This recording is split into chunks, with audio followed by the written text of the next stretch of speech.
Matthew 20. For the kingdom of heaven is like a master of a house who went out early in the morning to hire laborers for his vineyard. After agreeing with the laborers for a denarius a day, he sent them into his vineyard. And going out about the third hour, he saw others standing idle in the marketplace. And to them he said, "You go into the vineyard too, and whatever is right I will give you." So they went. Going out again about the 6th hour, and the 9th hour he did the same.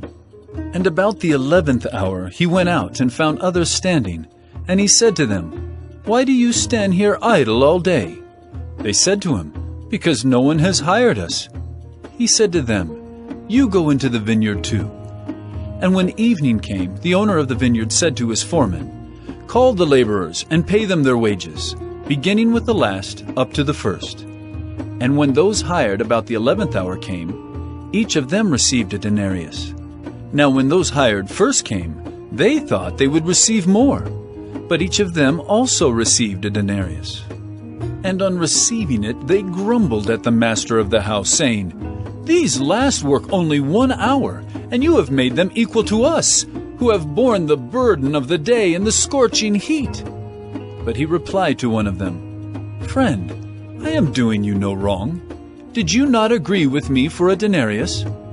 Take what belongs to you and go. I choose to give to this last worker as I give to you. Am I not allowed to do what I choose with what belongs to me? Or do you begrudge my generosity? So the last will be first, and the first last." And as Jesus was going up to Jerusalem, he took the 12 disciples aside, and on the way he said to them, "See, we are going up to Jerusalem, and the Son of Man will be delivered over to the chief priests and scribes, and they will condemn him to death, and deliver him over to the Gentiles to be mocked and flogged and crucified. And he will be raised on the 3rd day." Then the mother of the sons of Zebedee came up to him with her sons, and kneeling before him, she asked him for something. And he said to her, "What do you want?" She said to him, "Say that these 2 sons of mine are to sit, one at your right hand and one at your left, in your kingdom." Jesus answered, "You do not know what you are asking.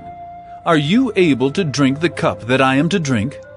They said to him, "We are able."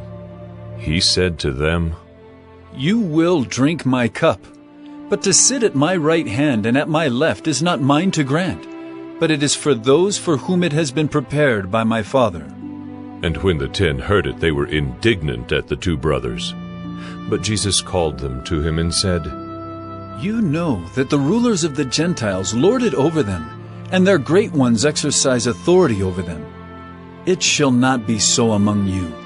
But whoever would be great among you must be your servant, and whoever would be first among you must be your slave. Even as the Son of Man came not to be served, but to serve, and to give his life as a ransom for many." And as they went out of Jericho, a great crowd followed him.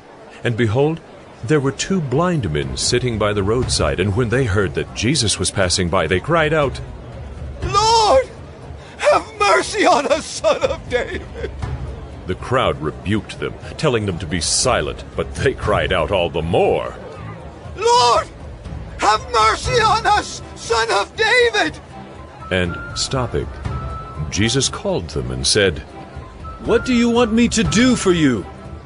They said to him, "Lord, let our eyes be open." And Jesus, in pity, touched their eyes, and immediately they recovered their sight and followed him.